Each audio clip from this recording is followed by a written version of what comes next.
Welcome to Safe, Efficient, Profitable, a Worker Safety Podcast, where we break down real problems from real situations and discuss realistic solutions. And here's your host, owner of Allen Safety LLC and CHMM, Joe Allen.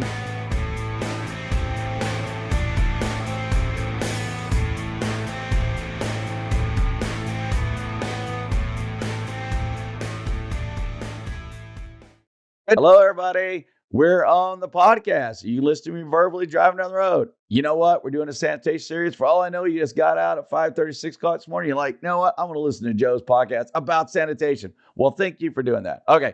For those of you who don't know, we've spent a lot of time in the food industry for years and years. Pretty much every week, we're doing some kind of sanitation, no matter what it is. Confined space, contract, internal, external, helping the vendors, writing a book, doing a magazine, whatever it is. It seems like we do a lot of stuff. Chemical handling, chemical releases, chemical events, sanitation related. So we spent a lot of time on sanitation. So we developed this series to handle that. The first few episodes, why you bring it internal, why you bring it external, why you don't do it internal, why you don't do it external. All right, now we're down to the one that everybody wants to know. You made the choice now to bring it internal, external. Now, how does it tie in? And what are some of the weirds that have to do with pre-op and food safety and worker safety? This episode is about the weirds that you don't think about with sanitation. That's what this episode is. All right, here we go. First one's going to be, I'm walking through the production floor on third shift. The first weird is that a whole bunch of people are wearing one set of clothing and the other people aren't. So the first thing be like, well, why are you wearing that clothing and why are you not wearing that clothing? That's a weird, because to me, why wouldn't they do sanitation? They all look the same if they're going to be doing it. So that's the first one. Hose handling. I look at how do you manage the hose and how do you carry the hose? It's weird to me that when the people are the most tired at the end of the night is when their bodies stress the most, is when they do the most weight of carrying hoses. I look at different systems than doing it that way. But the point of it is, that's weird to me. Why are you the most tired? That is when you carry the most weight, because that's where the injuries come from. I look at things like, okay, we're going to clean the floor all night. As we're cleaning the floors, maintenance is going to come in. Maintenance comes out there and we're still spraying chemicals. Why does the person in sanitation have to wear all the clothing, but maintenance does not? Same chemicals, same risk.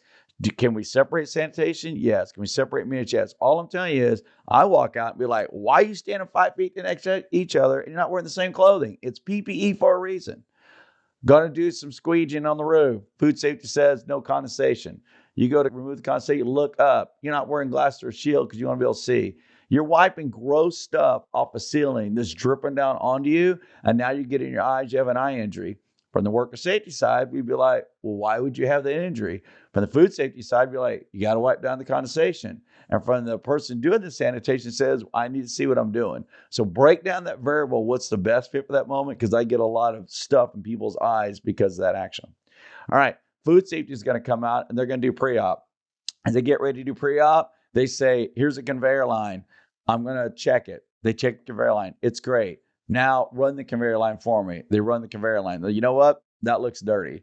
At that moment, what I see is the food safety will say, can you clean that? What you need to do from the sanitation side, internal, external, is still go put your lock on that conveyor before you go do that task.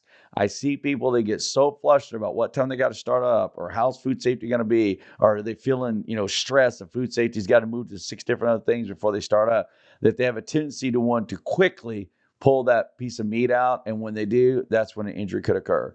So I'm asking you, to encourage you that anytime you're in a pressure situation, right before pre-op, right before startup, take 2 seconds, remember to lock out the conveyor, lock out the equipment so you don't hurt yourself. So that's weird. You don't see that all night long, and you don't see it after the pre-op. You only see it during a certain window during the day under a certain control variable.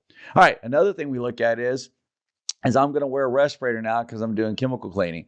If I wear a respirator at one plant and I have 3 plants, and I don't wear a respirator at the others, I'd be asking about how we evaluate a risk, how we evaluate the respirator or not, and how do we evaluate, does it even make sense why we're wearing the mask, or is it really the chemical mixture, right? Because to me, if you have 3 plants and use the same chemical in all of them, and they're all mixed the same, I don't know why one group wears a respirator and one doesn't. It makes me go, it's something weird about the different plants, and now I'm going to ask more questions. Another thing about sanitation, now we're going to unload sanitation chemicals. We decide to unload it by a tote, but it's on day shift. So now on day shift, the plant people unload it. What kind of training we give them for that? Now we go to night shift, we're going to unload it and we're going to move it. What kind of training we give the night shift on forklift use? Because they're using the plant's forklift and they don't do a good job because we haven't really trained them on that. There's another gap there. We see the same thing with scissor lifts. We see with the scissor lift, the food safety says clean this evaporator, for example, and the location says no problem. Maintenance goes to lock it out one way. Sanitation says they're going to lock it out one way. Maybe it doesn't match. So now we have a weird with the lockout procedure. Now sanitation is going to use scissor lift. They're going to borrow the one for the plant. Did they have any training? I don't know. That's a weird. Maybe sanitation uses it on a pre-check form, and maybe the plant has a different one. But the plant's policy says any contract use our form. That's a weird. So when you're looking at how sanitation moves and food safety and maintenance and lockout, all these different variables for worker safety, there are points in time where a whole bunch of variables come together at once.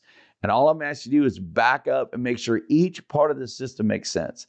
I get a lot of my injuries from maintenance does it this way, food safety does it this way, worker safety does it this way, sanitation does it this way. But there's a point in time when sanitation does that task that all those variables come together and you're looking for that control variable there when you go look. And that's what I do for a living. I really spend most of my year looking at that control variable. All right. Now, another thing we're looking at is weird. You know what? There's 7 people that were supposed to show up to sanitation night, internal, external. They didn't. Our company owns 3 plants. Maybe the sanitation company has multiple plants that work from the area. So we bring someone from another plant to our location to help out so we're not running late. But how much training we give that person on that EAP, that lockout, that PPE guidelines? Maybe at that plant they don't wear a mask, and this plant they do. So it's the variable of the weird is when you have low labor, like we do in some of the locations, and we decide to grab the labor from the other locations. Are we meeting all the goals we want for that location and make sure they're ready to go? Another thing we look at when we walk on the floor is how they personally move. So where is their body? If the food safety says, clean that piece of equipment there, and someone leans their head underneath the piece of equipment, I'm looking for, is there anything sharp that can cut their neck or cut their face? So they may be like, I got something weird on me. Yeah, that could be chemical because you could have leaned over and actually had some chemical residual drop on you and you don't even realize because you're like, am I hot? Am I cold? Am I sweating? No, it could be chemical. So not only could you bend over and look under that conveyor piece of equipment and have a sharp point that can hurt you, you could have some chemical exposure from it. You could be cleaning chemical above because food safety says clean that corner, and you go to re-clean the corner, but you've already changed clothing, and now you're not wearing the normal clothing you have with the hood. Now you're wearing maybe a frock because it says during pre-op you got to have a frock on. Well, now I'm cleaning like chemical gets on my frock. Now it's wet. Now I have chemical. Now I'm going to have a neck. An hour earlier, you would have never had that, but you have it now because of the time of day that you're doing the clean and the task you're doing. Couple more here. When you are going to the production floor and you're looking overall eye wash and showers, be like, where are they at? Because it's interesting that people will make eye wash and showers for day shift, but we clean everything at night. To me, you got to have eye wash showers everywhere if you're doing sanitation, because the idea is get to the eye wash shower if you have a chemical exposure.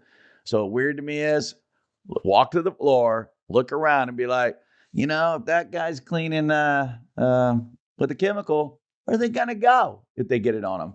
And that's the way you look at the puzzle. Don't look at it during day shift, second shift. Look at it for the whole time.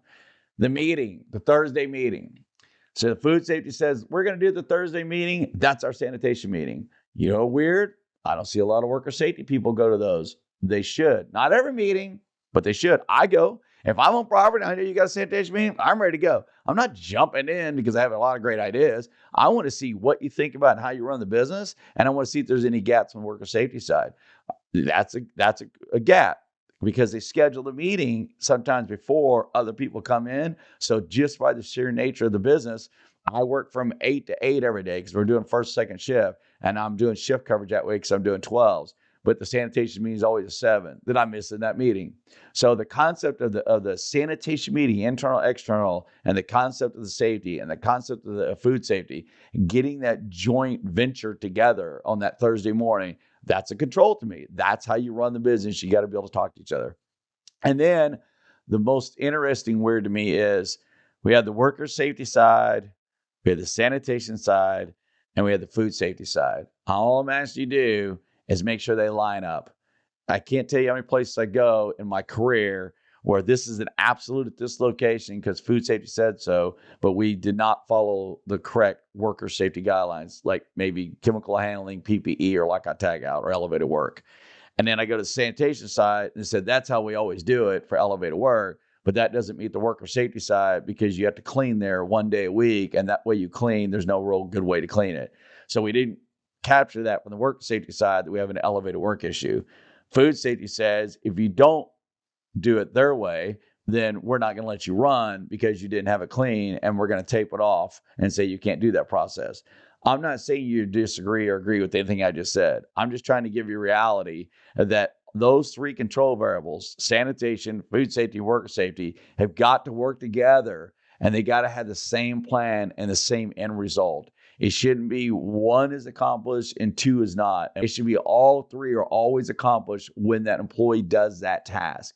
So if it's an elevated work issue, let's pre-plan a little bit about how we're going to do the work, what are they going to wear, how are we going to meet all the guidelines, and make sure we capture all that data so we do it the right way. So in closing for this one, get your groups together, Thursday meetings, think about your one-offs, talk about those one-offs. You know what? We got to clean Sunday. We've never cleaned before. All right, well, let's don't talk about it on Thursday. Let's talk about it 2 Thursdays ahead so that we get the plan together in case we got to bring more equipment or hire other people or bring in maybe a different kind of service. Maybe we do sanitation internal. We decide, you know what, we're cleaning confined spaces all weekend. I'm not doing that. We're going to hire a third party that does confined space cleaning. That kind of stuff. Think about your process and how you're going to do it. Part of risk management during sanitation is not only making sure worker safety and food safety and sanitation are in line, it's also understanding worker safety, food safety, sanitation, what we can't do.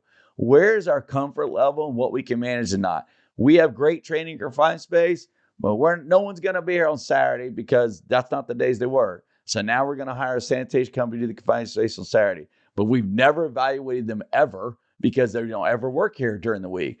Make sure those systems line up so you're managing it correctly. A discharge side of a mixer blender, how are we going to clean it? How are we going to check it? Make sure it meets the worker safety so we don't have our arm or body in there or rotate or get hurt. Look at the way they line up. And each task you do, those 3 should line up all the time, all the time. There should never be 2's good and 3's not, or 1's good and 2's not. They have to always line up. So watch your egress routes when you're walking with all the hoses so you don't trip and fall in the morning. Watch when you go out there and you spray all the hot water and you can't see anything at all, so you can't even see an exit sign. Watch that who's taking off the guards and what time you take them off so that your order's right taking off the guards so you don't hurt yourself when someone else is leaving at the end of the day. Make sure that when you're cleaning the area, we don't have chemicals spraying different people while they come to do pre-op or set of equipment. Make sure that they don't get hurt by it because they're not wearing the PPE. Back up, look at your business and say to yourself, worker safety, food safety, and sanitation, every task they do has to line up. And if they don't, then why are we doing it? All right. Have a great day. I hope this helped you with this series. And that's all. I'll talk to you later. Thank you for listening to Safe, Efficient, Profitable, a worker safety podcast. If you like what you heard here, please take a moment to write us a quick review, like, subscribe, and share our podcast so that others can find us. For questions or to request topics that you'd like to hear on our next show, please visit us at www.allen-safety.com. Thank you.